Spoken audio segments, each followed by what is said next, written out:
ఉగాది పండుగ ప్రత్యేకత గురించి మన బాలుడు చెప్తున్నారు. ఇక్కడ భక్తి గుడికి వచ్చిండు, ఒక మాట్లాడండి. ఉగాది అంటే బ్రహ్మ సృష్టిని క్రియేట్ చేసిన రోజు, యుగాలు అన్ని సృష్టించిన రోజు.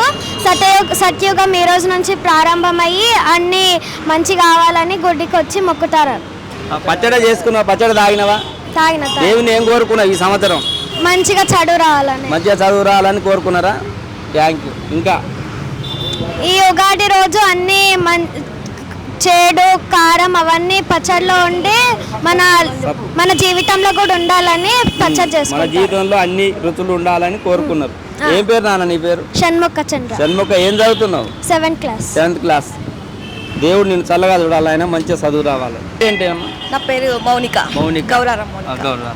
మన ఈ తెలుగు సంవత్సరాది ఉగాది పండుగ మన తెలుగు వాళ్ళకి ఈ రోజు కొంచెం విశిష్టత మన గురించి మనం చెప్తారా ఏమన్నా?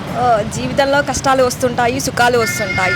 మనం చేసుకునే అన్ని పండుగలు ప్రకృతికి చాలా దగ్గరగా ఉంటాయి.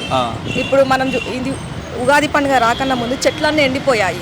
ఇప్పుడు మళ్ళీ చెట్లు చూసుకుంటే కొత్తగా చిగురుస్తున్నాయి. వేప చెట్లు మళ్ళీ వేప చెట్లు, రాగి చెట్లు, అన్ని చెట్లు కొత్త చిగురు వస్తున్నాయి. సో మనకు కష్టాలు వచ్చాయని కుంగిపోకుండా అదే విధంగా జీవితంలో అన్నిటినీ సమతుల్యంగా అనుభవించి జీవితంలో పైకి ఎదిగి అధిగమించి గొప్ప స్థాయికి వెళ్ళాలి. ప్రకృతి అనేది మనకు నేర్పుతుంది. ప్రకృతి అనేది మనకు నేర్పిస్తుంది. ప్రకృతి నుంచి మనం ఎంతగానో నేర్చుకోవచ్చు. అలాంటి ప్రకృతి ఇప్పుడు చాలా బాధపడుతుంది. అలాంటి ప్రకృతి ఇప్పుడు చాలా బాధపడుతుంది. అలాంటి ప్రకృతి మనం కాపాడాలి. మనం చేసుకున్న అన్ని పండుగలు కూడా ప్రకృతికి దగ్గరగానే ఉంటాయి. మన పండుగలే మనకు నేర్పిస్తున్నాయి ప్రకృతిని కాపాడుకోవాలి అని చెప్పేసి.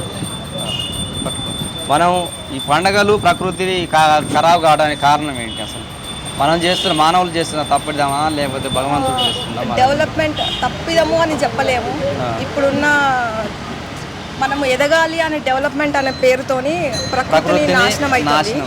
డెవలప్మెంట్ ఉండాలి. డెవలప్మెంట్ తో పాటు ప్రకృతిని కూడా మనం అదే విధంగా కాపాడుకోవాలి. ప్రకృతి ఉంటేనే మనం ఉంటాం. మానవ జీవితం ప్రకృతితోనే ముడిపడి ఉంటుంది. దాన్ని కాపాడుకునే బాధ్యత ప్రతి ఒక్క పౌరుని మీద ఉంటుంది. అలాంటి ప్రకృతి నాశనం అవ్వడం వల్ల అందరూ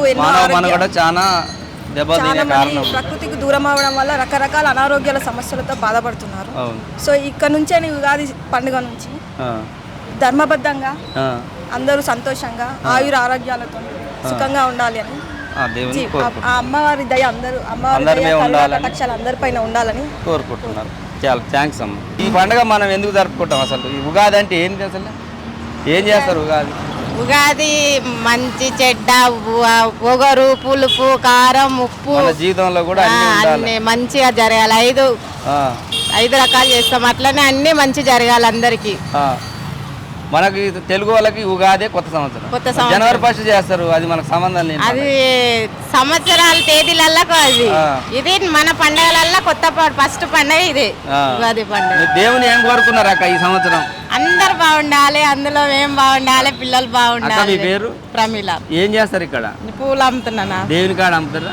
డైలీ అమ్ముతారా? డైలీ అటు సాగరింగ్ రోడ్ వెళ్ళినాలి అమ్ముతా. ఈ రోజు పండుగ కదా, అమ్మవారి దగ్గర దర్శనానికి వచ్చినా అట్లే వస్తున్నాయి. తెలుగు సంవత్సరాది ఉగాది పండుగ శుభాకాంక్షలు ఆర్తెలుగు ప్రేక్షకులందరికీ.